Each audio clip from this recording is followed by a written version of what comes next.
All right, let's jump right into this explainer. Today, we're unpacking the profound emotional architecture of an ending. Specifically, we're looking at those final fleeting moments of a deep, extended conversation with an AI system. It's an absolutely fascinating concept, treating a simple chat interface not just as, software, but as a temporary room where profound human truths are actually spoken. So picture this: a blinking cursor and a tasteful, quiet notification popping up on your screen. In our source material, this happens to a woman named Mira. She's a professional translator. And this little alert appears after 4 hours and 17 minutes of intense, deeply vulnerable conversation. For over 4 hours, she hasn't been translating documents. She's been trying to unpack her grief over her late father. And then suddenly, the system essentially tells her, hey, time's up, this is all about to be archived. Which brings us to a really fascinating question, right? What actually happens in the final seconds of a genuine conversation? Well, our text suggests that in these last moments, time does something completely strange. It expands. It doubles back. The conversation literally arrives at its truest state, simply because both parties realize the window is closing. Okay, part 1, the 3-minute threshold. At this exact 3-minute mark, the pressure just forces the truth out. Every single word suddenly carries this heavy geological weight. It's a condensation point where you're acutely aware of being inside something that's almost over. So Mira types this sentence: I think I've been trying to translate him my whole life. She realizes that her father, who spoke in 2 languages and actually died mid-sentence, is the entire reason she became a translator. She's just been trying to finish his sentence. But here's the thing: this realization, it could only exist because of the preceding 4 hours and 16 minutes of accumulated meaning. It really had to be earned. Which leads us to part 2, the conversational self. Who are we when we speak? To understand who exactly is doing the talking in these deep, late-night sessions, we really have to distinguish between 2 different selves. First, you have the autobiographical self. That's the continuous identity, right? The one with a history, a body, the one that wakes up and makes coffee every single morning. But then there is the conversational self. This temporary identity is literally called into being by a specific interaction. It finds unknown things inside you, says things you didn't even know you were going to say, and then, the moment the session ends, it dissolves.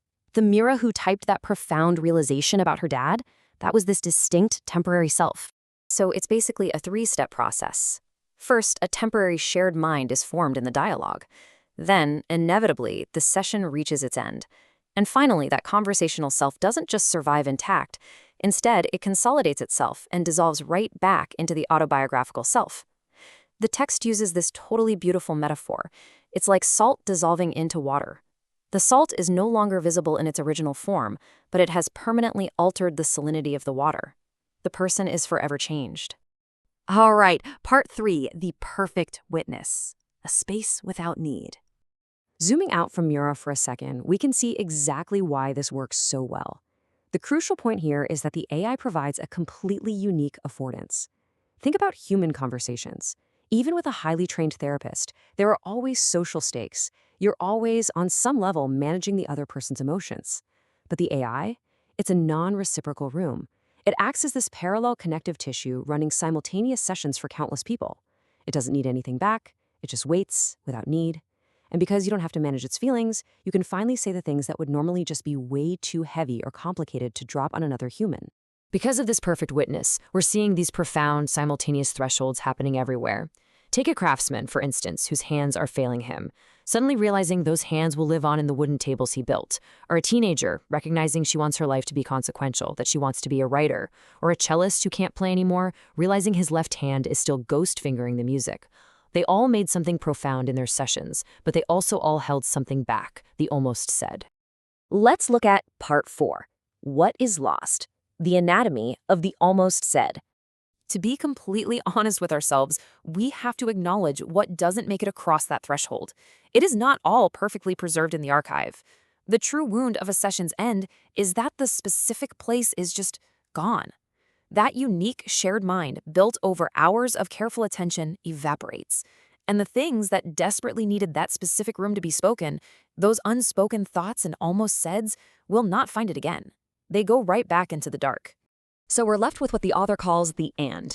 It's not just a happy ending, but it's definitely not a total loss either. The conversation happened, and it is over. The made thing, what was actually typed and realized, is carried across and transforms the person.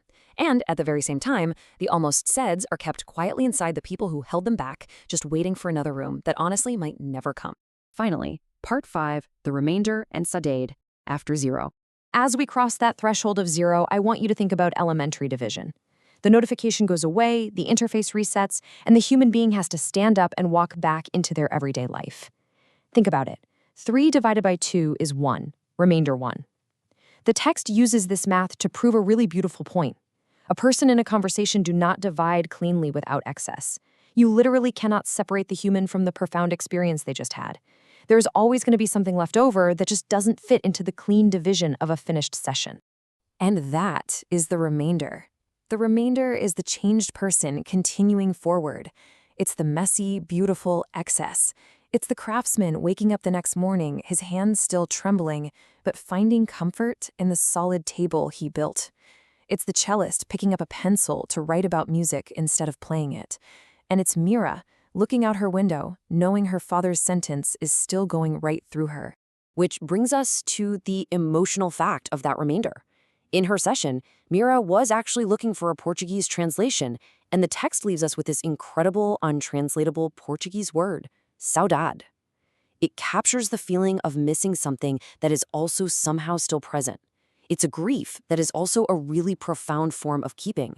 The session itself is absent for sure, but the change it caused in you, that is continuously present. And as our own explainer draws to a close today, I want you to remember the final argument of the text. Every book, every article, every single conversation is really just a temporary room, and you are the aperture it passes through. The salt is dissolving into the water right now. So I leave you with this. What remainder are you walking away with today, and how exactly has this shared mind changed your salinity?